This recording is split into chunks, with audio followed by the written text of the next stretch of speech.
That gunman had very strange connections, very strange relations. And there's only one man who is the proper person to peel back those dark curtains and show us what's really happening. That man is Mike Benz, and he joins us now.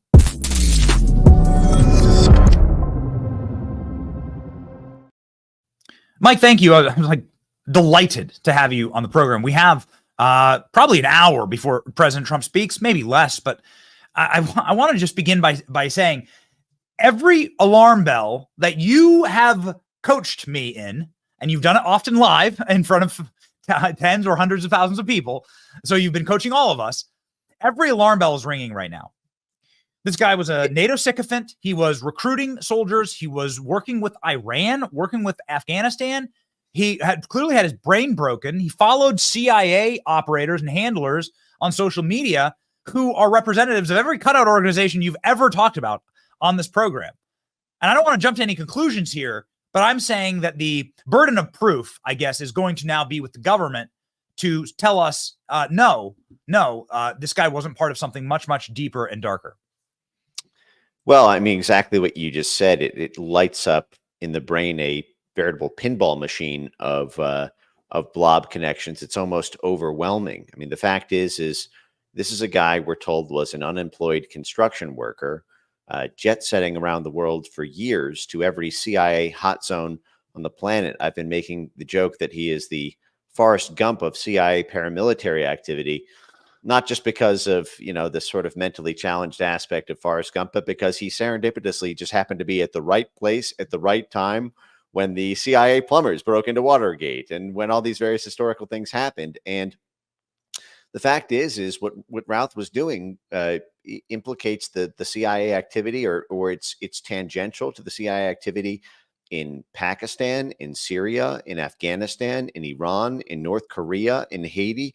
You almost can't spin the globe and find a CIA hot zone where Ryan Routh was not actively recruiting paramilitary muscle for the CIA DoD work there. And then you add the very strange protection aura that Routh has had for years. This is a guy who has 74 arrests on his record, but never spent a day in jail. And I gave this to your producers if they want to pull up slide number 3, please, which is the Daily Mail article.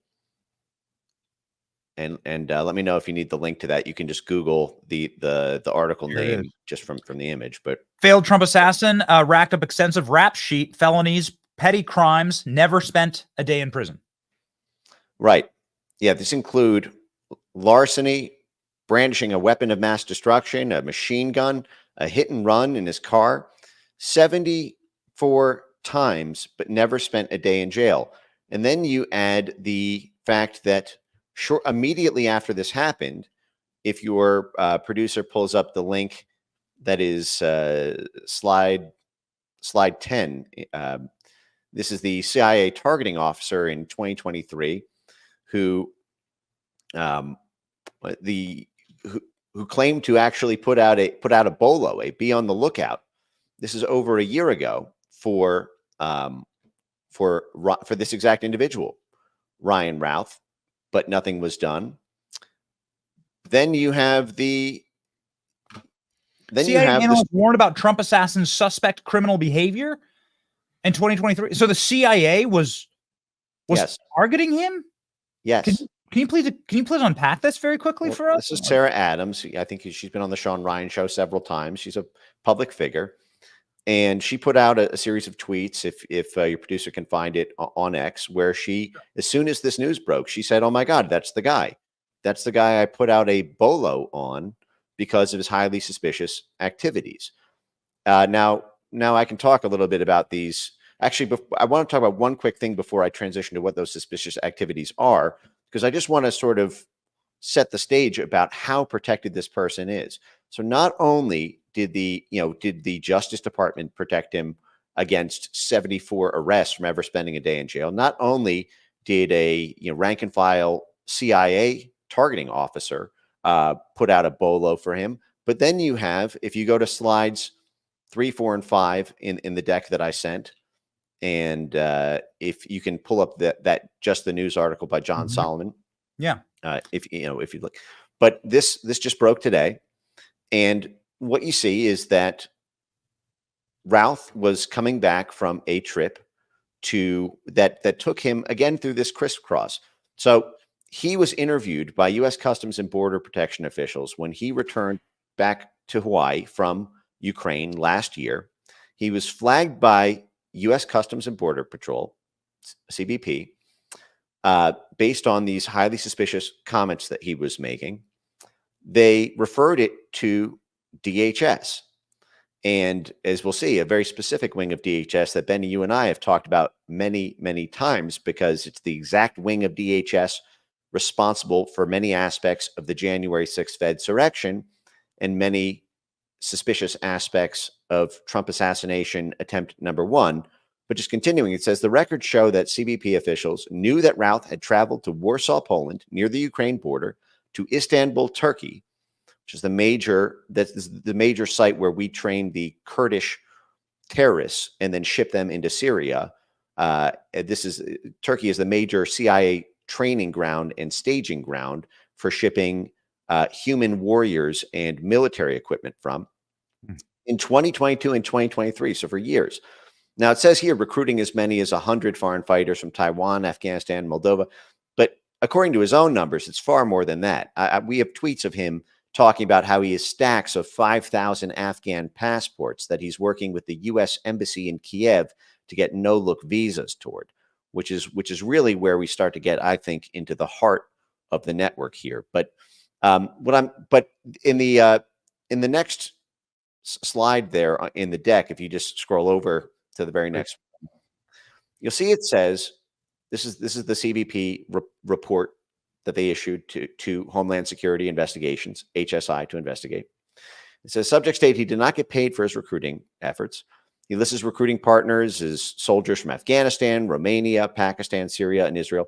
Now understand, Romania is the major transshipment point for weapons, and there's the UK even established a land bridge between Pakistan and Romania in order to make it easier for Pakistan, which is the big CIA weapons and terrorist shipping depot, and it has been since the 1970s when the Pakistani ISI, the Pakistani intelligence service, was essentially taken over by the Central Intelligence Agency when we were using Pakistan as the main staging point for our training and funding of the Mujahideen, which is the origins of Al Qaeda and ISIS.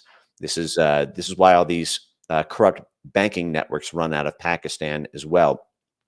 Folks can look up a scandal from the CIA bank known as BCCI, Bank of Credit and Commerce International, which grew to be one of the largest banks in the world. It was set up as a CIA front in order to launder drug money when the CIA was funding the Mujahideen against the Soviets in the 1970s, and then money laundering the deposits into this CIA bank with a Pakistani front. And so Pakistan ships its weapons and arms directly to Romania. That's what it appears he likely was doing in Romania, or at least in his own efforts, recruiting people from Pakistan to Romania. Remember, he was interviewed by Newsweek Romania as well. It's amazing. This guy gets New York Times interviews, gets Newsweek interviews, Semaphore, all of the all of the establishment rags, like the regime media loved this guy. Right. Yeah. And it's worth, I highlighted this as well. It says subject states that he obtains money from his wife to help fund his trips to Ukraine. This, again, John Solomon at Just the News just published this today. This is my first time. I'm getting all this information in real time, just like you in your audience. And so there's still this sense-making process. But I find this curious because, he claimed in court that he has basically no assets other than, his trucks with Biden-Harris stickers on them and whatnot. And the claim is that he was not paid directly by the U.S. government or the Ukrainian government. So there's this question: how is this guy who's, dead broke, able to fly to, We've been asking that. We've been asking that every hour. Right. And not only that, I mean, I'll pull up a website for you. If you actually go, I believe the link is still live, but he has a pretty sophisticated modern terrorist recruiting website, which maybe we'll get to in a little bit here, which is very slickly designed and gives very detailed logistical instructions for all of the militants that he's recruiting around the world to come join the soldiers in Ukraine, including what airports to fly into, what bus lines to use to go from, to fly from Pakistan to Warsaw or to Kiev, and then how to get to the exact locations. And as we'll get to a little bit later in this, he explicitly says that in big black bold lettering on the website multiple times, do not tell your local embassy you are coming. Do not alert your local government that you are coming. All you need to do is text me on my WhatsApp number, the front and back of your passport. I will work through my contacts to get you guys no-look visas, and you'll be taken care of. Just get on a plane and simply fly. And I'll pull that up for you in a second here, because that really gets to what I suspect is happening in the background of all of this. But I want to draw your attention to one other thing, which is still on this slide here. See, it says the memo states that Customs and Border Patrol referred Routh in June 2023 to Homeland Security investigations. HSI was contacted and they refused the case. That's what their own memo said. I mean, they even laced that. They could have said declined to investigate further. But, I read that sentence and I see CBP as being slightly curious itself with that particular choice of words, refused. Now, understand HSI is one of the most corrupt, dark underbellies of the national security state, particularly in its use of false flag operations. HSI was even more active than the FBI, in my assessment, than the FBI. HSI is a little bit of a rogue cell, because the FBI has to answer to the Justice Department. That is, everything they do has to be approved. You got to have some. You have to have basically a web of federal prosecutors and their bosses sign off on the FBI, because the FBI is not a free-floating cell. It is the intelligence arm of the Justice Department. But DHS is broader than that. It is a free-floating cell. It is the only other domestic intelligence agency. We have 17 intelligence agencies. Only 2 of them are domestic. One of them is the FBI. The other one is DHS. But DHS is unchained. So it's a lot easier to run small cell compartmentalized operations within DHS than it is even at the FBI. And HSI is sort of the FBI of DHS. Now, HSI first came on my radar in 2021 as being this very curious, wide-ranging role in January 6th. Folks, I've mentioned this, I believe, on your show before when we talked about January 6 issues, but you can look, everyone now can look up an individual named Jeremy Brown, who was one of these folks affiliated with the Oath Keepers in the run-up to the January 6th affair. And he had his door knocked on by 2 HSI agents in about a month before January 6th. And he secretly recorded his conversations with these 2 HSI agents. And the tape is absolutely stunning. They were concerned about upcoming protest activities. A month before January 6th happened, they asked Jeremy Brown to basically infiltrate the Oath Keepers, to basically participate in everything. They threatened him with carrots and sticks. Basically, they said, they effectively said in so many words, we can make your life really hard, or we can do this the easy way. And that maybe there's even going to be a job for you in the Joint Terrorism Task Force. It was basically, either you become an agent of DHS's operation ahead of January 6th, or you, a regular civilian who has committed no crimes, will have your life destroyed. And they even called him on his cell phone at 9 a.m. that day. HSI was involved in dozens of these undercovers.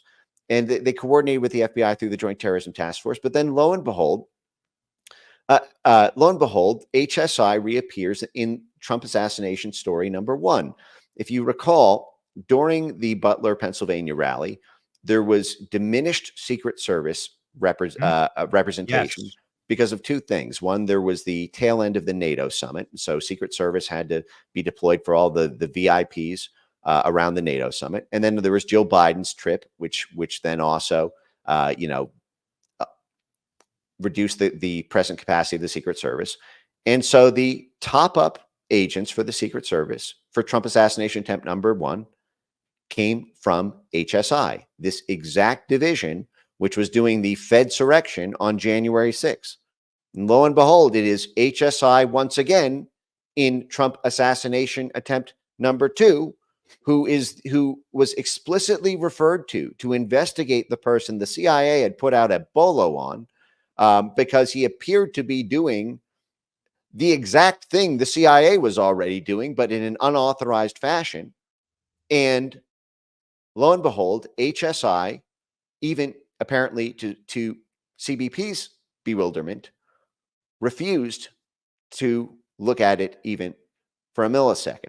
So this guy has an invincibility cloak. And just to talk a little bit about the history of these invincibility cloaks, understand that every year there are over 25,000 authorized crimes that are authorized by the Justice Department. In fact, if your producer even wants to pull up in the background, just some of the data, you can just run a Google search for FBI authorized crimes and how many there are every year. You can put in, I think 22,800 is an article from 3 or 4 years ago that you can see just for this. But this is part and parcel of what the CIA does. See, we have a special get out of jail free card when you are committing crimes in furtherance of U.S. national interests. This is, by the way, most of what the CIA does. It would be a crime. Money laundering, for example, is a crime if we do it. But if the CIA takes black market goods and launders them into a proprietary bank and traffics in those narcotics to fund a proxy war, or does black market arms deals, if it engages in wire fraud or money laundering, a number of those are authorized. So this is why the Justice Department has this special relationship with the Blob, with this CIA, State Department, DOD apparatus, because we need to maintain a parallel justice system. One for bad criminals, people like you and me if we commit crimes, and one for good criminals who are doing criminal activity, which is the plausibly deniable dirty work that is done by the swarm army of assets and liaisons and back channels and operatives of the national security state around the world. And there are few darker places in that story than the recruitment of terrorists to serve as human meat fodder for a NATO war. And actually, if you scroll down on this article, you'll see right here, this is from Forbes. Forbes and other agencies paid informants $548 million. And if you look at the numbers, you'll see right there, and this is from several years ago, many informants were authorized to commit crimes with the permission of their federal handlers, which means when the Justice Department investigates, the CIA intervenes, just as the CIA did in Hunter Biden's case. If you remember, the man who paid Hunter Biden's taxes for the past 5 years, the man who was his sugar daddy, and when the Justice Department came to question him, the reason they called off the questioning was because the CIA stepped in and said, not this one. And this is a story that plays out, and it's not just the FBI. This is not just the CIA. This is a CIA, DOD, FBI counterintelligence. They all work together through the interagency. What I'm describing is a possible and very disturbing explanation for the invincibility cloak that Ryan Routh has had for years. And now there's another element of this that gets to what Routh was doing. Because look, he is obviously a crazy person. He has that sort of E. Jean Carroll, crazy eyes, wacko cadence. And I'm not, first of all, I'm not alleging anything. This is all just preliminary sense making of the evidence that we have so far in the, given the total black hole void of official guidance on everything, and frankly, the lack of credibility in the officials issuing the non-guidance that they haven't even issued. But what I'm getting at here is everything the CIA does, everything that state and DOD does when it comes to things like recruiting terrorists, recruiting violent extremists willing to fight in a holy crusade to kill their their blood enemies. Everything that touches that domain runs through a labyrinthian network of contractors and subcontractors and subcontractors of subcontractors and subcontractors of subcontractors of subcontractors. It's like this Russian doll situation, where it's just there are so many links in the chain, and there's a number of reasons that that's done. It's done always. Remember, 70% of the CIA's budget every year is spent on contractors. So every operation, remember, 30% of the budget is just to, upkeep, maintenance, bookkeeping, accounting, legal. So 70% of it is spent on contractors. Every operation runs through contractors and the contractors, subcontractors, because you want to create 10 to 12 layers of subcontracting out, because that is what gives you plausible deniability. If the 12th person in the chain does something dumb, if they get caught, if they get in trouble with the law, if they confess to the New York Times, you now can say, wasn't us. Even if he says he was CIA, even if he says that his friends were, even if these are the people he were following on X, he talked to this guy talked to this guy was hired by this guy, and that guy happens to have a connection to the agency.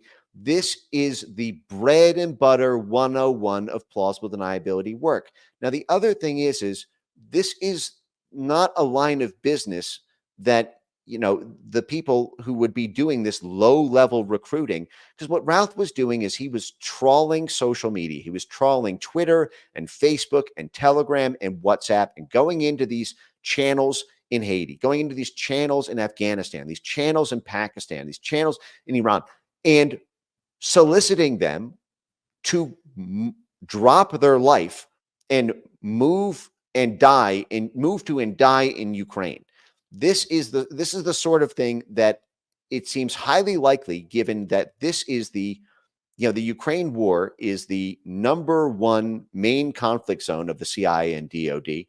It is the CIA built that network that he is recruiting from. I mean, literally, those Afghan militants were capacity built from bubkis in the 1970s into a fighting force, because we were weaponing them. We were fashioning them as weapons to fight the Cold War in Afghanistan, as I mentioned.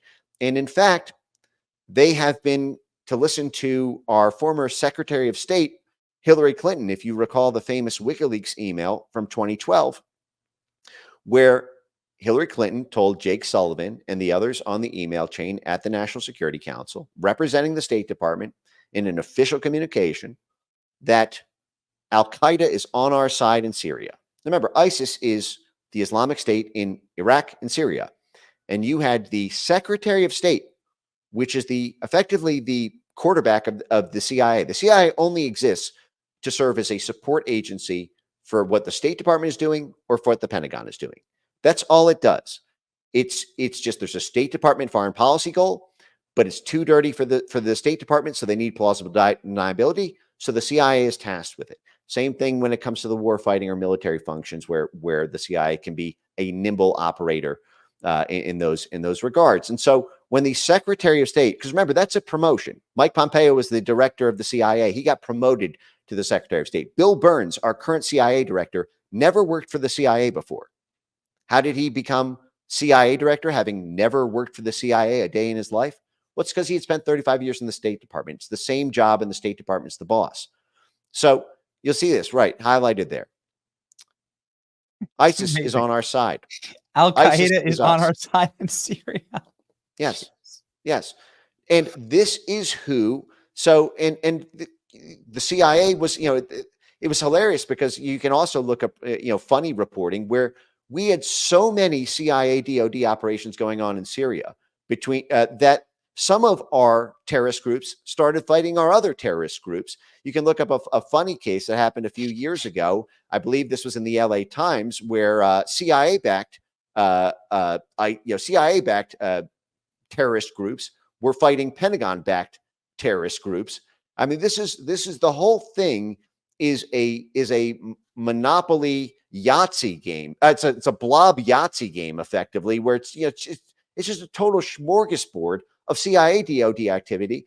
And the fact is, and I didn't populate this because I didn't have time in the Google Doc, in the PPF whatever thing that I sent over. But there are literally hundreds. It is overwhelming. Hundreds of tweets and Facebook posts and screenshots of WhatsApp messages of the thousands, 1,000 here, 3,000 here, 5,000 here, of these Al-Qaeda fighters, essentially, being solicited to get no-look visas to fight the war in Ukraine. And I'm going to get to the visa thing here because I think that ultimately might be, if Congress is allowed to investigate this, what cracks the whole thing open. But I do want to make one other point first. Yeah, this is funny, right? In Syria, militants armed by the Pentagon fight those armed by the CIA, right? And if you remember, where did CBP say that Mr. Routh was traveling around in, and who he was working with? It was Pakistan, it was Iran, it was Afghanistan, it was also Syria. So he's literally recruiting from the CIA DoD network. Now, this is dirty work. After the 2014 coup in Ukraine, where we overthrew the democratically elected government of Ukraine, however you feel about it, I'm not opining on foreign policy. I only care about internet censorship. You just need to understand these dynamics to know what you're up against, because these are the same people who are responsible for global internet censorship. But the fact is you can also look at reporting about the mass, very strange, peculiar influx of Al-Qaeda and ISIS fighters into Ukraine after the 2014 coup, when this was before the 2022 war broke out between Ukraine and Russia formally.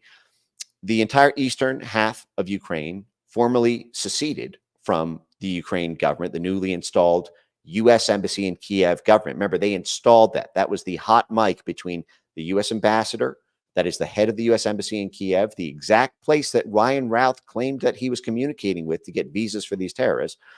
That was Jeff Pyatt and Victoria Nuland, who was then the Assistant Secretary for Europe and Eurasian Affairs. So the regional head and the head of the embassy are called on a hot mic installing the new president. The entire eastern half of the country says, actually, we didn't vote for this person. We're going to do our own thing.